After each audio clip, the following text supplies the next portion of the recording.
मी दिलंय, हा मी जो चिकटतो ना तो समर्थ उतरवतात की तू नाही दिलंय, तुला कोणी जे दिलंय त्यातलं तू पुढे दिलंयस आणि तुला देण्याची इच्छा सुद्धा कोणी दिली, ही त्यानेच दिली ना, मग तू तुझ्याकडे करतेपणा का घेतो.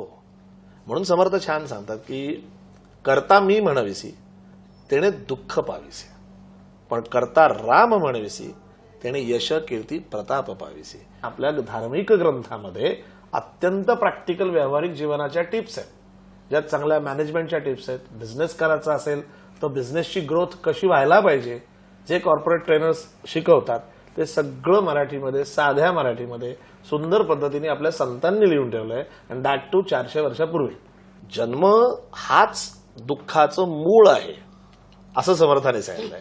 आणि वर म्हणतात तो जन्माला येताना त्या पोटामध्ये आई ते काही ढोहाळ जेवणाच्या नावाखाली खाते आणि आतमध्ये तो उकडून निघतो. छान वर्णन केलं समर्थ. आणि तो आतमध्ये परमात्म्याला म्हणतोय बाबा सोडव रे, पुन्हा इथे येणार नाही, शपथ घेतो आयुष्यात पुन्हा असं इथे येणार नाही. सगळं त्याचा आतला संवाद. आणि मग ती वेळ येते, आईची डिलिव्हरी होते, तो बाळ जन्माला आलं.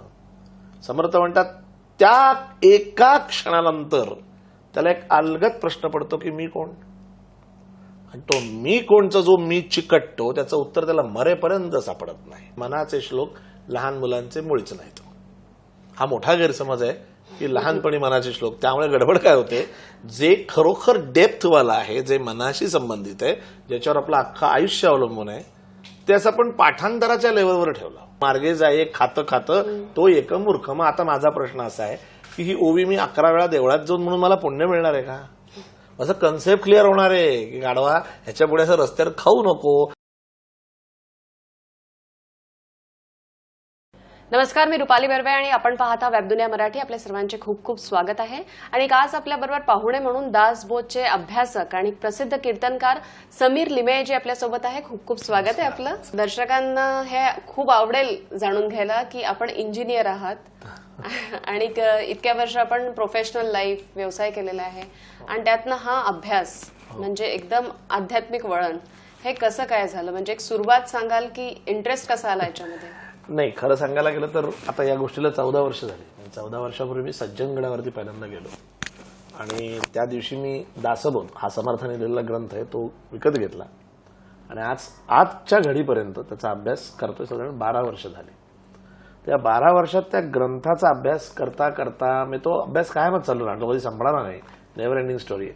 पण कुठेतरी असं जाणवलं की खूप काही म्हणजे आपण असं म्हणू शकतो की एक अतिशय प्युअर स्क्रिप्ट मिळाला की यार हे खरं जीवनाची संहिता आहे, हेच खरं आयुष्य असं आहे.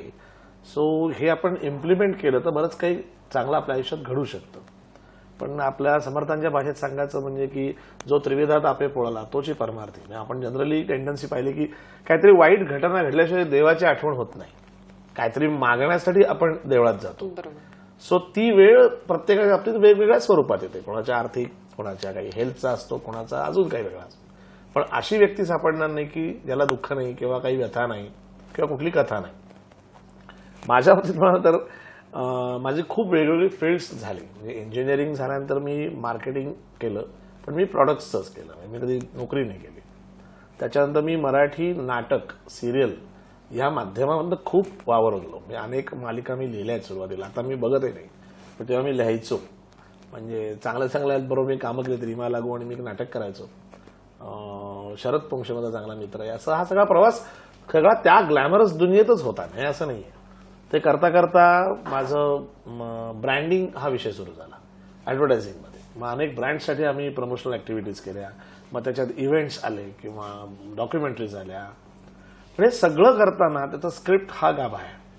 सो कुठेतरी नाटक म्हणा, सिरियल म्हणा, सिनेमा आणि या डॉक्युमेंटरीज हे करताना स्क्रिप्ट वाचण्याची एक पद्धत असते, तशी मला ती बिटवीन द लाईन्स रीड करायची पद्धत लागून मी सवय लागलेली होती. तीच नेमकी दासबोधात मला खूप उपयोगी पडली. आणि मग जो दासबोध मला वेगळ्याच पद्धतीने दिसायला लागला. आणि कडेकरी हीच खरी सद्गुरूची कृपा आहे की त्या 2 ओळी म्हटलं तर तू वाचशील किंवा मी वाचल्या तरी तशाच असतील, पण मे बी आताचा 12 वर्षानंतरचा त्याच ओळीकडे बघण्याचा माझा पर्स्पेक्टिव्ह बदलला. आणि मला कळलं की याच्या आतमध्ये खूप काही आहे आणि हे वेळच्या वेळी आपण तरुण मुलांपर्यंत पोहोचवलं पाहिजे. मला लेट झालाय, पण निदान माझ्या मागचे जे तरुण आहेत त्यांना जर हे वेळच्यावेळी कळलं की नाही हे आपल्या धार्मिक ग्रंथामध्ये अत्यंत प्रॅक्टिकल व्यावहारिक जीवनाच्या टिप्स आहेत, ज्यात चांगल्या मॅनेजमेंटच्या टिप्स आहेत, बिझनेस करायचा असेल तर बिझनेसची ग्रोथ कशी व्हायला पाहिजे, जे कॉर्पोरेट ट्रेनर्स शिकवतात ते सगळं मराठीमध्ये, साध्या मराठीमध्ये सुंदर पद्धतीने आपल्या संतांनी लिहून ठेवलंय, आणि दॅट टू 400 वर्षापूर्वी. मग मला तिची प्रेरणा व्हायला लागली की हे लोकांसमोर आलं पाहिजे म्हटलं, आणि मग त्याच्यातनं मी कॉर्पोरेट कीर्तन असं टायटल असलेलं कीर्तन सुरू केलं. कीर्तनच आहे ते, पण त्या कीर्तनामध्ये तबला पेटी आहे, समर्थांच्या रचनांना मी चाली लावलेल्या आहेत, पण त्याच्याच बरोबरीने मी पॉवर पॉईंट प्रेझेंटेशन करतो. त्यामुळे काय होतं, स्क्रीन प्रोजेक्टरवर समर्थांची ओवी येते, सो बघणाऱ्याला एक प्रकारे ऑडिओ व्हिज्युअल इफेक्ट मिळतो. तो गुंतून तर राहतोच, पण तो विचार करायला सुरुवात करतो की अरे हा ही ओवी आहे, त्याचा अर्थ असा आहे. आणि माझा उद्देश एवढाच आहे की मी अभ्यास करतोय, तूही अभ्यास कर, याच्या व्यतिरिक्त दुसरा काही उद्देश नाही. पण हा आध्यात्मिक प्रवास हळूहळू वाचनाने डेव्हलप होत गेला, आणि आज मी बाकी सगळं बंद केलंय. मी पेपर वाचत नाही, मी टीव्ही बघत नाही, मला आता नवीन कुठल्याही सिरियल्सचे नवीन ऍक्टर्स माहिती नाहीत. म्हणजे जुन्या नटांना अजून विश्वास बसत नाही की हा तोच समीर आहे आणि हा इकडे एकदम एवढ्या इंटायरली कसा काय. मी डिस्कनेक्टच होत गेलो, आणि कारण प्युअर काहीतरी हातात लागलंय. मग आज ते समाजामध्ये आपण पोचवावं ही प्रेरणा सुद्धा त्यांनीच दिलेली असते, आणि त्याच्यातनं माझा हा प्रवास सुरू आहे. त्याच्यातनं मी इंदोरमध्ये आता आलेलो आहे. खरं पण जेव्हा आपण कॉर्पोरेट कीर्तन करता तेव्हा त्यांचा ऑडियन्स कसा असतो, म्हणजे तो तरुण वर्ग किंवा व्यवसायाशी जुळलेले, म्हणजे त्या mixed crowd कीर्तनचे क्राऊड कसा आहे? मिक्स आहे. सुरुवातीला टिपिकल कीर्तन ऐकायला म्हणून काही लोक येत होती, काही लोक काय बाबा हे कॉर्पोरेट कीर्तन नवीन प्रकार म्हणून आले होते.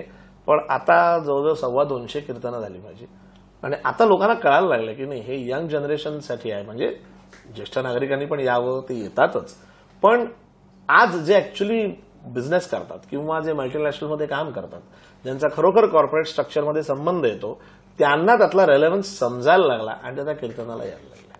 मग तुम्हाला कधी असा रिस्पॉन्स आलाय त्या लोकांचा की त्यांना खूप याच्यानी म्हणजे फरक पडलाय व्यवसायात किंवा त्यांच्या मानसिक परिस्थितीमध्ये? हो, प्रचंड प्रचंड प्रचंड. कितीतरी लोकांचे मेल्स येतात, मेसेजेस येतात.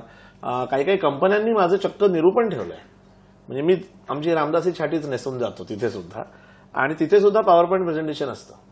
पण बिझनेस करण्याचं, मी आता साधं उदाहरण द्यायचं झालं तर खूप मोठे मोठे बिझनेस पण असे आहेत की त्यांना त्यांच्या मनातलं काही बोलायचं असतं, पण नाही बोलतायत त्यांना कमर्शियली बाहेर. कारण बाहेर इतकं कमर्शियल जग आहे की परत दुसऱ्याही पण काही न्यूसन्स व्हॅल्यू असतात. पण मला या प्रवासात लक्षात आलं की लोकांशी संवाद खूप चांगला साधला जातोय. शिकार माणसं आपुलकीने भेटायला येतात, जवळ येतात. बरं, माझा वेस्टेड इंटरेस्ट काही नाही. म्हणजे तुझा 100 कोटीचा टर्नओव्हर आहे, पण मला त्यातलं काही नको आहे. मी फार फार तर रिक्वेस्ट करीन बाबा 4-5 चांगल्या मुलांना नोकरीला लाव.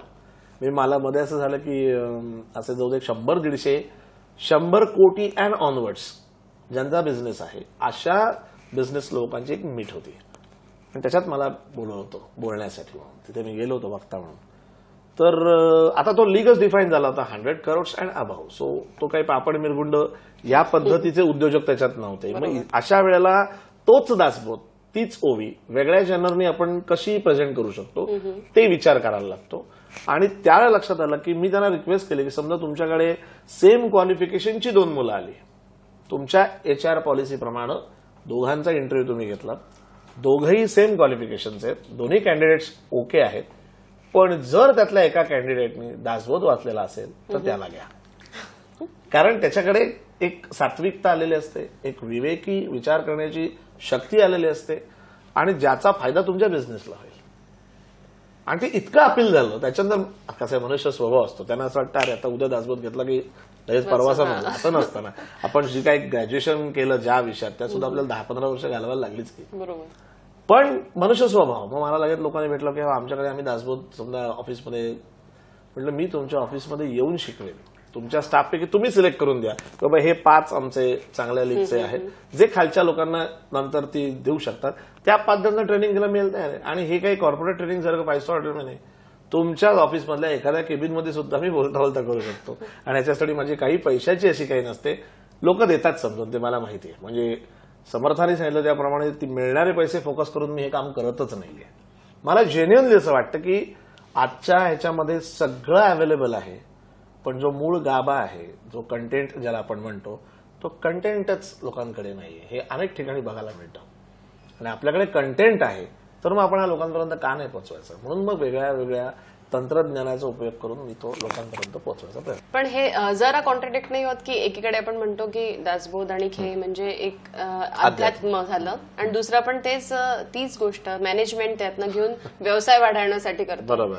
तर म्हणजे जे तरुण पिढी आहे जेव्हा कोणी जे पण शिकतंय तर ते कसं आपल्याला, जसं तुम्हीच म्हणताय की आधी तुम्ही इतक्या वर्ष याच्यात होता, मग त्याच्यानंतर अचानक वाटलं की नाही हेच सर्व काही. बरोबर. त्याला एक वेगळी लाईन कशी द्यायची की. फार छान विचारलं. म्हणजे हीच तर समर्थांची खरं वैशिष्ट्य आहे की संत खूप आहेत, अनेक संत आहेत.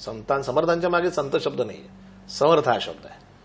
पण समर्थांचं हेच वैशिष्ट्य आहे. अनेक संतांनी पण सांगितलं की समर्थ म्हणतात की प्रपंच आणि परमार्थ असे दोन त्याला शब्द आहेत. आता आपल्या साध्या भाषेत आपण घेऊ की एक व्यावहारिक जीवन आणि एक आध्यात्मिक जीवन, या दोन्हीचा बॅलन्स साधता आला पाहिजे. आणि तो बॅलन्स कसा साधायचा हेच तर दासबोधामध्ये सांगितलंय. समर्थांनी म्हटलं की प्रपंच करावा नेटका, मग परमार्थी धरा, म्हणजे मग विवेक परमार्थ तुम्ही करा.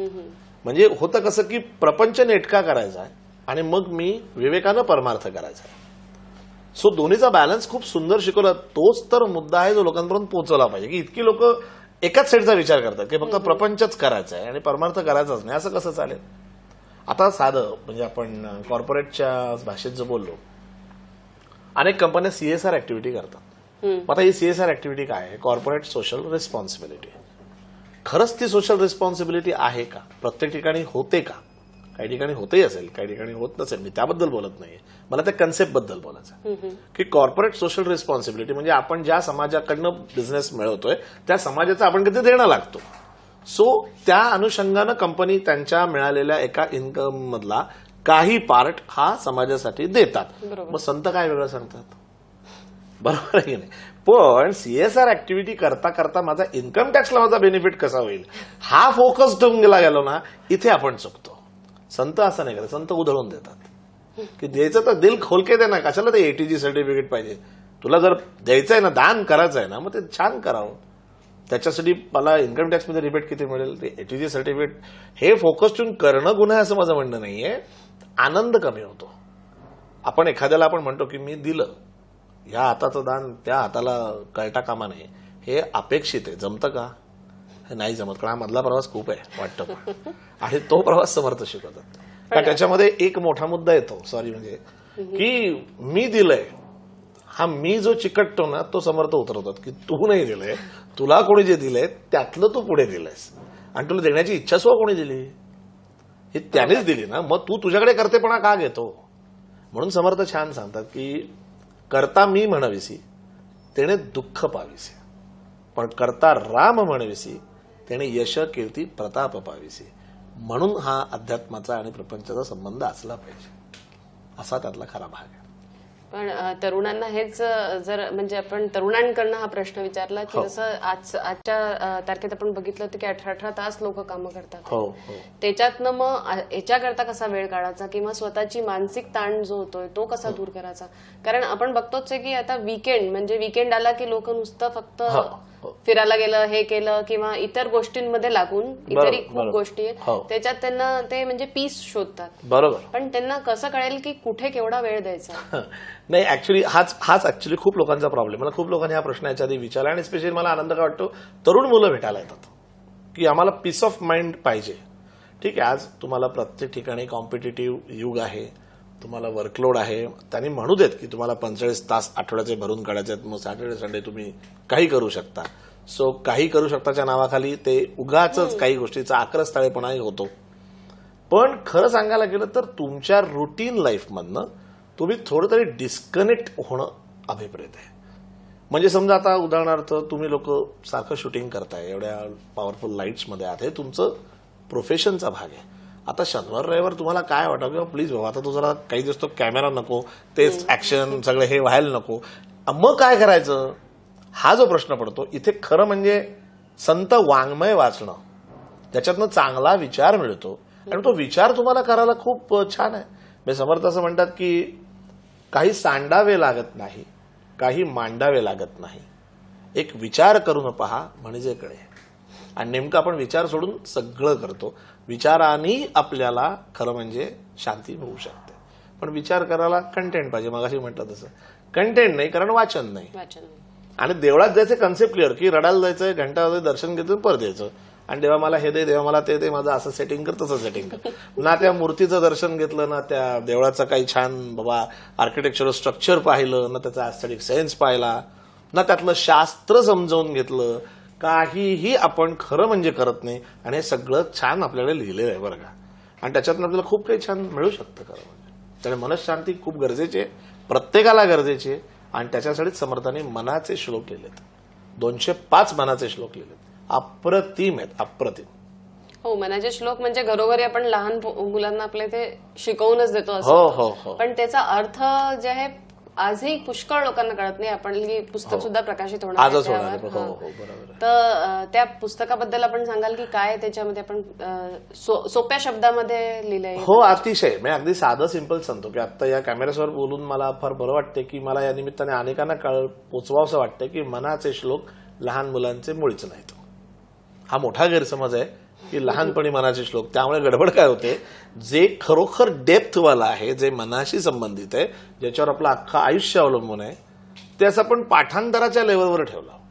किंवा स्पर्धेत मुलगा आला, त्यांनी सलग 5 श्लोक म्हटले आणि एक छोटा कप मिळाला आणि शोकेशमध्ये ठेवला. इथे मनाचे श्लोक संपले. खरं सांगायला गेलं तर जे मानवी मन आहे ते मन लहान मुलासारखं आहे, चंचल आहे मन. आत्ता इथे तर आत्ता आपल्या मनात चांगला विषय असेल तर दरवाजा ढकलल्यावर मे बी दुसराच विषय सुरू होईल. ते जे मनाचं चांचल्य आहे ना, त्यामुळे ते लहान मुलासारखं जे मन आहे त्याला स्थिरत्व आणावं म्हणून समर्थांनी मनाचे श्लोक लिहिलेत. आपण त्याला लहान मुलांचे करून टाकले. लहानपणी म्हणण्याचे फायदे निश्चित आहेत की मराठी चांगलं होतं, गेयता येते, वाणी स्वच्छ होते, काही चांगल्या शब्दांची ओळख होते, हे फायदे नक्की. पण खरा मनाचा श्लोक आणि खरा त्याचा अर्थ, आता जे मी पुस्तक लिहितोय त्याचं आज प्रकाशन होणार आहे, दुसरी आवृत्ती आहे, त्याच्यामध्ये माझा प्रयत्न हाच आहे. मी ते काय असं म्हणणार नाही की दिस इज द फायनल बुक. शेवटी प्रत्येकाचा पर्स्पेक्टिव्ह त्याप्रमाणे असतो, पण एक दिशादर्शक नक्की होईल अत्यंत सोप्या भाषेत. जसं आत्ता आपण बोलतोय अशा भाषेतलंच ते पुस्तक आहे. त्याच्यात फक्त 66 श्लोकांवरच भाष्य आहे, कारण 205 श्लोक आहेत, पण 66 श्लोकांचं 200 पानाचं पुस्तक झालंय. म्हणजे 205चं केवढं मोठं होईल. आणि माझी भूमिका क्लिअर आहे की मला समीर लेमेने कसा मोठा ग्रंथ लिहिलाय असा काही मला पराक्रम करायचा नाहीये. मला असं वाटतं समीर लेमेंनी पण अभ्यास करावा, रुपालीनी पण अभ्यास करावा, आमच्या यांनी पण अभ्यास करावा. आणि त्या प्रत्येकाला भीती वाटू नये, नाही हे साधं पुस्तक आहे, हे मी वाचू शकेन. मग हळूहळू गोडी वाढते आणि पुढचा प्रवास समर्थ करून घेतात आपण. मग आपला रोल काही उरतच नाही त्याच्यामध्ये. दासबोध आणि मनाचे श्लोक दोन्हीमध्ये जसं आपण जितक्यांदा वाचू तितक्यांदा होऊ शकतं की नवीन नवीन अर्थ आपल्याला त्या सिच्युएशनच्या हिशोबाने भेटतील. प्रत्येक वेळेला मी एक उदाहरण देतो. मी समर्थ असं म्हणतात की जयाचा भावार्थ जैसा तयाचा लाभ तैसा. तुझा काय दृष्टिकोन आहे तशी ती ओवी तुझ्याशी बोलणार आहे. आता एक उदाहरण बघा. मार्गे जाये खात खात तो एकम मूर्ख, असं समर्थ दासबोधात लिहिलंय. मार्गे जाये खात खात, रस्त्याने जो खात खात जातो तो मूर्ख आहे. आजही रस्त्याने लोक वडापाव खात खात जातात, गटारावर उघड्यावर पाणीपुरी खातात. म्हणजे मी तर असे काही महाभाग बघितलेत की गटारमध्ये आहे, एक पाय इकडे आणि एक पाय तिकडे ठेवूनही पाणीपुरी बाईयाच्याकडनं खाल्लेली, असं मी बघितलेलं आहे. आता ही ओवी 350 वर्षापूर्वी मार्गे जाये खात खात तो एक मूर्ख. मग आता माझा प्रश्न असा आहे की ही ओवी मी 11 वेळा देवळात जाऊन म्हणून मला पुण्य मिळणार आहे का? असं कन्सेप्ट क्लिअर होणार आहे की गाडवा ह्याच्या पुढे असं रस्त्यावर खाऊ नको. मग लॉकडाऊनच्या वेळी काय झालं, मग हे कळण्यासाठी लॉकडाऊनची वेळ काय यायला लागली. बरोबर, कारण तेव्हा आपण आधी मी त्या पाणीपुरीत सॅनिटायझर मारून खाल्ला असता, इथपर्यंत लोकांची अवस्था झालेली होती. सो ही ओवी एक अशी. आता तीच ओवी जशी आपली आध्यात्मिक सखोलता वाढीच लागते, तर त्याच ओवीकडे बघताना अजून दृष्टिकोन येतो की अरे प्रत्येक मार्गामध्ये दिसेल ते मला मिळालं पाहिजे. समजा बिझनेस करायचा आहे, तुला एखाद्या बिझनेसमध्ये यश मिळालं की मला असं वाटतं हे मी पण करायला हरकत नाही. दुसरा बघितलं, अरे हा बिझनेस मी पण करायला हरकत नाही, अरे हा हे मला जमू शकतं, हा मार्ग आहे खातं खातं. अरे तिला सक्सेस मिळाली, तिने कधी कष्ट घेतले, त्याच्यासाठी काही वर्ष वेचली आहेत. बरं प्रत्येक गोष्ट प्रत्येकाला आलीच पाहिजे कंपल्सरी आहे का? तुला काय नक्की करायचंय, तुला नक्की काय येतंय, हा विचार ज्याचा त्यानं करायचा आहे. मग इथे समर्थ म्हणतात पहावे आपणासी आपण म्हणजे कळे ज्ञान.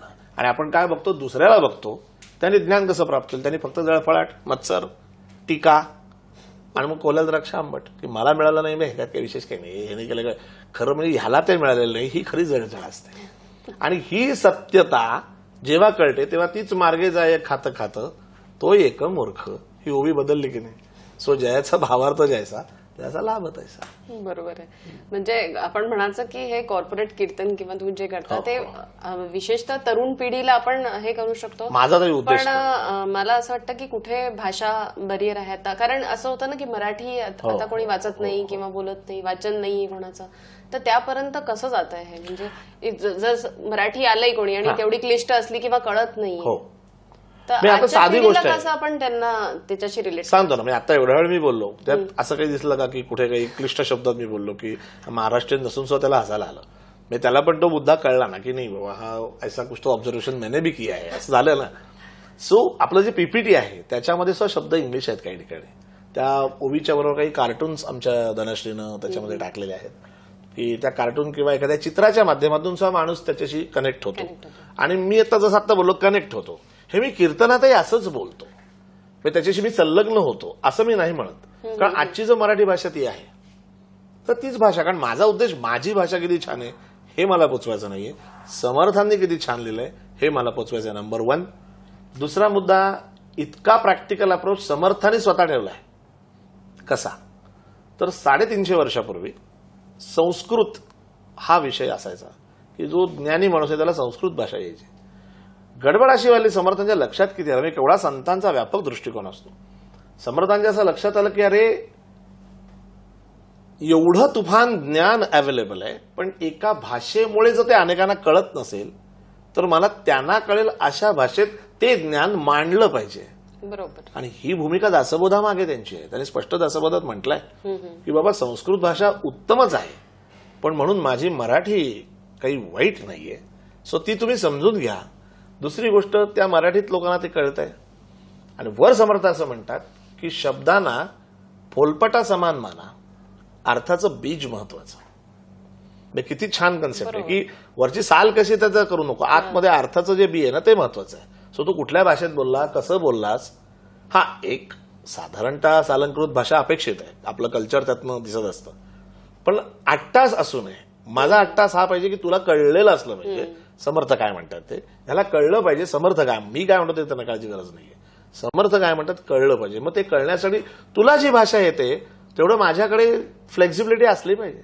हे समर्थाने शिकवलेलं आहे. आणि तोच तर माझा कॉन्फिडन्स झाला की अरे नाही, आता जर आपणच मुलांना इंग्लिश मिडियम मध्ये घातलाय, अगदी आपला बाळ्या इंटरनॅशनल स्कूलमध्ये गेलाच पाहिजे, मग त्याला जर इंग्रज बनवलाच आहे अर्ध, मग नंतर गळे काढून काय उपयोग नाही. मग आता त्याला काऊ, एक उदाहरण देतो गंमत म्हणून, की लहान बाळाला आपण खेळवतो, हा घडलेला प्रकार आहे माझ्या एका मित्राच्या बाबतीत. ते मूल रडत होतं आणि त्यांनी त्या मुलाला असं कडेवर घेऊन गप्प बसवण्यासाठी काऊ बघ काऊ म्हणून खिडकीत नेलं. काऊ बघ काऊ करून तो असं वरती त्या मुलाला बोट दाखवत होतो. मुलगा गप्प बसला, तो म्हणला ओके, हा काऊ बघून शांत झाला. जरा तो मुलगा खाली बघत होता, हा वर बघत होता. हा खाली का बघतोय, खाली गाय चरत होती. त्याला काऊ म्हणजे गाय शिकवलेत ना, आपला काऊ म्हणजे कावळा. आता ही गडबड कोणी केली, तुम्हीच निर्माण केली. कावळ्यातला काऊतला जो गोडवा आहे तो घालवून टाकला आणि त्याला ती इंग्रज काऊ शिकवलीत.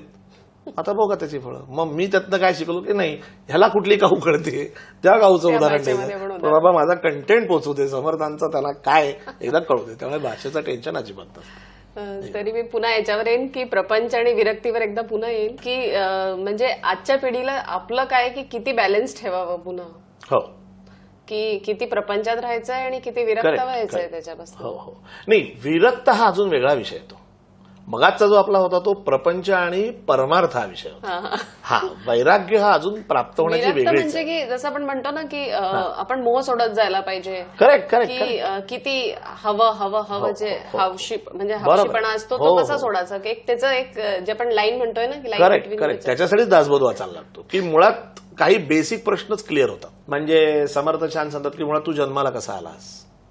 यू वॉन्ट बिलीव्ह दासबोधामध्ये बाईची डिलिव्हरी कशी होते याचं वर्णन आहे. मी अनेक गायनाकॉलॉजिस्टना आवाहन करीन की अहो तुम्ही त्या विषयातले तज्ज्ञ आहात, तुम्ही तो समास वाचावा, तुम्हाला आमच्यापेक्षा जास्त चांगलं समजेल आणि तुम्ही आम्हाला त्याचा अर्थ सांगा. म्हणजे त्यात अँगल बरोबर. पण नाही वाचत अनेक गायनांना हे माहिती पण नसेल की त्यात समर्थांनी बाईच्या डिलिव्हरीचं वर्णन केलंय. म्हणजे काय केलं की त्या बाईच्या पोटामध्ये त्या प्रोसेसमध्ये काय घडत असतं. साधं आहे, माणसाला कुठल्याही वयाचा झाला तरी त्याचे अपमान लक्षात राहतात. बरोबर बरोबर. असं स्मरणशक्ती पक्की असते. म्हणजे पटकन चष्मा कुठे ठेवला आठवणार नाही, पण 30 वर्षापूर्वी कुणी इन्सल्ट केलेला बरोबर लक्षात राहतो. याला बघून घेणं माझ्या आई डोक्यात ठेवलाय, मी एक दिवस दाखवेन, हे आपण करतो. मनुष्य स्वभाव आहे. इतकी स्मरणशक्ती असलेला एक तरी माणूस मला दाखवायचा की ज्याला विचार, बाबा तुला आईच्या पोटातलं काय आठवत आहे का? कुणालाही आईच्या पोटात आपण असताना आपलं काही आठवत नाही. ते समर्थाने त्यात वर्णन केलं की मुळात तुझा जन्म कसा झाला. जन्म हाच दुःखाचं मूळ आहे असं समर्थाने सांगितलंय. आणि वर म्हणतात तो जन्माला येताना त्या पोटामध्ये आईचे काही डोहाळ जेवणाच्या नावाखाली खाते आणि आतमध्ये तो उकडून निघतो. छान वर्णन केलं समर्थाने. आणि तो आतमध्ये परमात्म्याला म्हणतोय, बाबा सोडव रे, पुन्हा इथे येणार नाही, शपथ घेतो आयुष्यात पुन्हा असं इथे येणार नाही. सगळं त्याचा आतला संवाद. आणि मग ती वेळ येते, आईची डिलिव्हरी होते, तो बाळ जन्माला आलं. समर्थ म्हणतात त्या एका क्षणानंतर त्याला एक अलगद प्रश्न पडतो की मी कोण. आणि तो मी कोणचा जो मी चिकटतो त्याचं उत्तर त्याला मरेपर्यंत सापडत नाही. परत कुठेतरी दुसऱ्या जन्मात परत ही चेन चालूच. आज इंदोरात जन्माला आलो, उद्या उज्जैनमध्ये जन्माला आलो, पुढल्या जन्मी हे आपण गृहीत धरलं बरं का, आपल्याला माहिती नाही आपण काय जन्माला येणार ते. पण समर्थ म्हणतात हा जर बेसिक कन्सेप्ट कळला तर तुला एक कळलंय की या प्रोसेसमध्ये परत जर यायचं नसेल तर काय केलं पाहिजे. ते दासबोधात लिहिलेलं आहे. ही प्रोसेस समजली की तो माणूस बरोबर डिस्कनेक्ट होतो की नाही, इथपर्यंतच आपल्याला आहे, आपल्याला एवढंच अटॅच राहायचं आहे. कारण पुढचं नक्की काही माहित नाही तर कशाला जीव काढायचा. 3 जमिनी पाहिजेत, 4 बंगले पाहिजेत, म्हणजे श्रीमंत होऊ नका असं समर्थाने मुळीच म्हटलेलं नाही. किती घाम काढायचा, एवढं म्हणून तू कुठल्या कुठल्या घरात राहणार रे.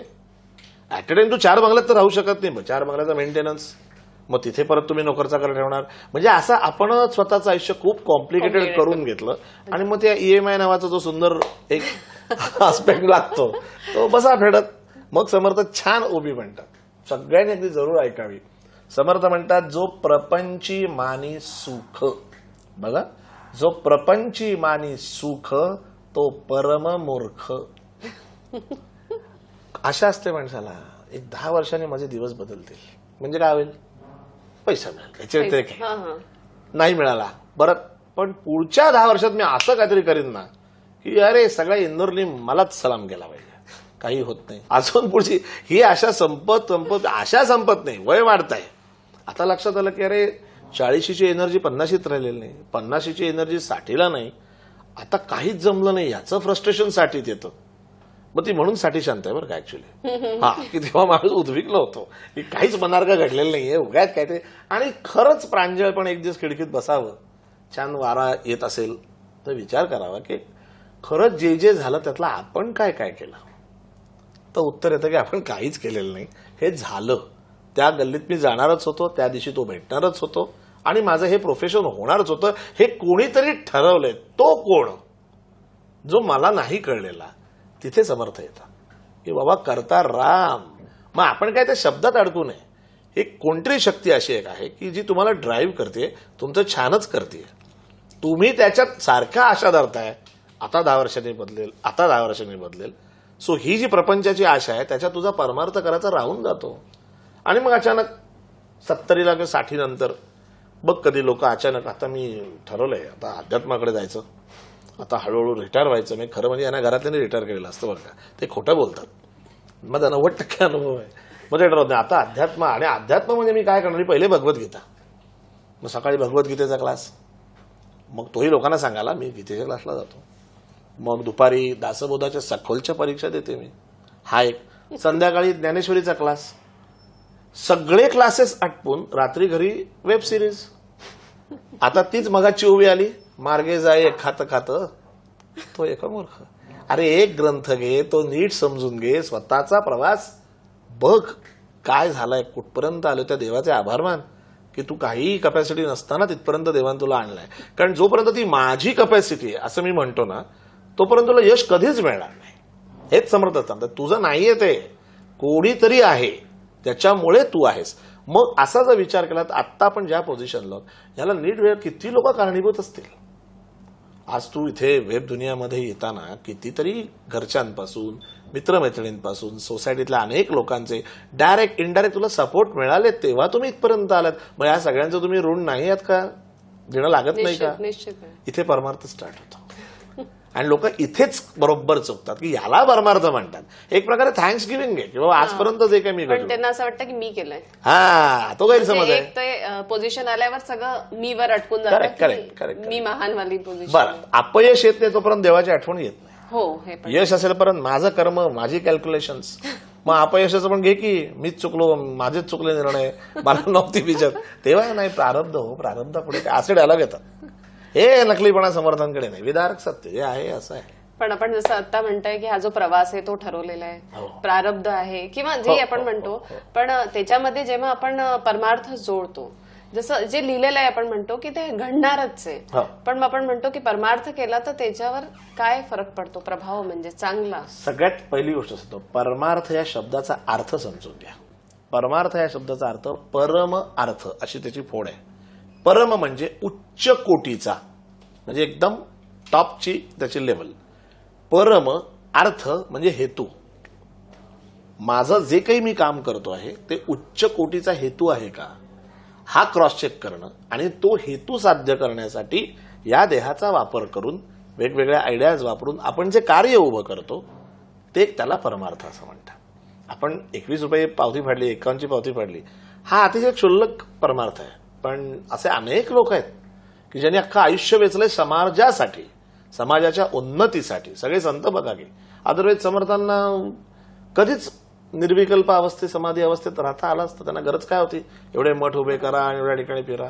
कारण समाजाचा उद्धार. तुला जर एखादी गोष्ट कळलीये तर ती ह्यालाही कळली पाहिजे ना, हे तुला आतून वाटलं पाहिजे, ह्याला परमार्थ वाटतं. पण माझं ज्ञान माझ्याकडे, माझी स्पेशालिटी माझ्याकडे, काय एक दिवस जाणार तुझ्या बरोबर. ते उपयोग काय आला त्या ज्ञानाचा. म्हणून ज्ञान दुसऱ्याला द्यावं, त्याने ते टिकतं, वाढत जातं आणि ते स्प्रेड होत जातं. आज नेमकं हे होत नाहीये, म्हणून याची खूप आज गरज आहे खरं पाहायला गेलं तर. समर्थांचे जे दासबोध त्याच्यावरूनच आपण पुष्कळदा हे ऐकलेलं आहे की त्यांनी राष्ट्रप्रेम पण खूप होतं. कसं आहे ना की म्हणजे शिवसमर्थ हा योग आहे. शिवाजी महाराजही अवतारीच आणि समर्थही मारुतीचा अवतार. ही ना मी गमतीत नेहमी सांगतो, दोन पक्षांची युती नाहीये, सोयीस्कर केलेलं सेटलमेंट नाहीये. ते दोघांचा उद्देश अतिशय उच्च, परमार्थ. परमार्थ की मला माझा स्वराज्य म्हणजे माझं राज्य नव्हे, ज्यात माझ्या रयतेला आयडेंटिटी मिळेल, स्वाभिमानानं राहता येईल, ते स्वराज्य मिळवून देणं ही आपल्या छत्रपतींची शपथ होती. बरोबर. आणि त्याच्यासाठी एका समंजस साक्षर समाजाची पण गरज असते हो. ते काम समर्थ रामदास स्वामींचा रामदासी संप्रदाय करत होता की साक्षर संघटना पण लागते. काय असतं, घेतली तलवार लागलो लढायला, एवढंच स्वराज्याचा कन्सेप्ट नाहीये. त्याच्या मागे समर्थांचा प्रचंड मोठा व्याप आहे. शिवाजी महाराजांचा प्रचंड मोठा त्याग आहे. त्याग तर बघायलाच नको, पण एवढ्या एका माणसासाठी जीव देणारी माणसं निर्माण करण्यासाठी काय कम्युनिकेशन असेल. बरोबर. नुसतं बोलणं तू आहे रे, कधी लागलं तर ये माझ्याकडे, हे बोलणं वेगळं, आणि प्रत्यक्ष लढाईमध्ये महाराजांसाठी आपल्या जीव देणं, अशी जीवाला जीव देणारी माणसं निर्माण करणाऱ्या माणसाचं कम्युनिकेशन आणि आध्यात्मिक बल केवढं असेल. टीम मॅनेजमेंट प्रश्नच नाही. हे सगळं समर्थांच्या आणि शिवाजी महाराजांच्या. आणि कसं आहे ना, दोघांचा लीग इतका वरचा होता ना, आता काय करू, उद्या काय करू असं नव्हतं. ते तवरनं ताकभात होता की बाबा शिवबा, ही येणारी काळाची गती, याप्रमाणे तुझं एक असं असावं, असं एक गुरुचं सांगणं. आणि शिष्यालाही कळतंय ना की बाबा ही परिस्थिती तो खेळतोय. आज आपणही एखादा काही करत असताना आपण म्हणतो ना, नाही माझ्या मागे सद्गुरू आहे, नाही पण सारखे काही सद्गुरू प्रत्यक्ष आपल्याला सांगत असतो का नाही, तो दिशादर्शक असतो. बरोबर. तसं छत्रपतींच्या मागे सगळेच संत होते, सगळ्या संतांनाच कळत होतं की आहे. पण समर्थांचं वैशिष्ट्य, जो हिमालयापासून ते म्हणजे अफगाणिस्तान, अफगाणिस्तान ते श्रीलंका समर्थ पायी 12 वर्ष फिरलेत. काय ऑब्झर्वेशन असेल, समाजाचा अभ्यास केवढा असेल, सगळ्या सत्तांचा अभ्यास केलेला होता, निसर्गाचा अभ्यास होता, भौगोलिक अभ्यास होता, राजकीय अभ्यास होता, इकॉनॉमिक्सचा अभ्यास होता. मग त्यांचा गायडन्स किती मोठा असेल. वाईडर वेनी विचार करायला पाहिजे या गोष्टीसाठी. त्याला ते फार लोक टिपिकल पद्धतीत मांडतात, ते गुरु शिष्य, मग त्याच्यात त्याला ते जाती धर्माचा कलर देतात, त्याला काय ते सगळा वेडपटपण आहे. असं नाहीये. फार उच्च दोघं, फारच उच्च होते. आणि माझं तर म्हणणं असं की ते दोघं काम करून गेले, तुम्ही काय करताय आज, हा विचार पण माणसाने करायला हवा की छत्रपतींचं नाव घेतो, पुढे काय करतोय का. जसं आज मी समर्थांचं नाव घेतो, पण मी समर्थांच्या विचारांचा माझ्या वकुबाप्रमाणे प्रयत्न करतोय. असं प्रत्येकानं त्या गोष्टीतनं शिकून परमार्थामध्ये म्हणजे आपण ज्या एरियात राहतो त्या एरियात जरी काम केलं तरी पुष्कळ आहे. रामदासी संप्रदाय आहे, हो. त्यात जे लोक आहेत ते समाजासाठी काय कार्य करतात? सगळ्यात पहिली गोष्ट म्हणजे समर्थांनी रामदासी संप्रदाय हा जो निर्माण केला, मी मगाशी म्हटलं तसं की तो एक साक्षर संघटना. मग त्याच्यातनं समर्थांनी अनेक पद्धतीने वाङ्मयाची निर्मिती केली. साधारण काय होतं की आपल्याला एक समर्थ रामदास स्वामी म्हटल्यानंतर दासबोध, मनाचे श्लोक, करुणाष्टक, आत्माराम एवढंच साधारणतः माहिती असतं. पण असं नाहीये. समर्थांनी जवळजवळ 1100 मठांची स्थापना केली. 1100 म्हणजे जे बिझनेस करतात त्यांनी इमॅजिन करावं की तुमच्या बिझनेसच्या 1100 ब्रांचेस असतील तर तुमच्या डोक्याला किती व्याप तापली. फॅक्ट आहे. आणि दॅट टू इन परमार्थ. बिझनेसमध्ये तरी काहीतरी मिळणार आहे. सो असे त्यांनी 1100 मठांची स्थापना केली आणि त्याच्यात तरुणांचं संघटन करून त्यांना व्यायामाचं महत्व, हा पहिली गोष्ट. सूर्यनमस्कार समर्थांनी रुजवले. त्याच्यानंतर त्यांचं म्हणणं असं होतं की तुला बुद्धी भरपूर आहे पण प्रसंगाला तुला 2 हात करायची जर ताकद नसेल तर त्या बुद्धीचं काय करायचं. त्यामुळे शक्ती आणि युक्ती या दोन्ही गोष्टी माणसाकडे असल्या पाहिजे, समर्थांचं सांगणं होतं. त्यामुळे रामदासी संप्रदायामध्ये जो कोणी तरुण येईल त्याला समर्थ व्यायामही शिकवायचे, त्याला लिहायला लावायचे. प्रथम ते लिहिणे, दुसरे ते वाचणे, तिसरे ते सांगणे अर्थांतर. ही संप्रदायाची बेसिक समर्थांनी लक्षणं दिलेली आहेत. त्यामुळे व्हायचं काय, ऑटोमॅटिक वाचन व्हायचं. आता लिहिताना प्रोसेसमध्ये कसं आहे, प्रथम ते लिहिणे, दुसरे ते वाचणे, तिसरे ते सांगणे अर्थांतर. नीट पाहिलंस तर प्रथम ते लिहिणे, लिहिताना वाचावं लागतं मग लिहिता येतं.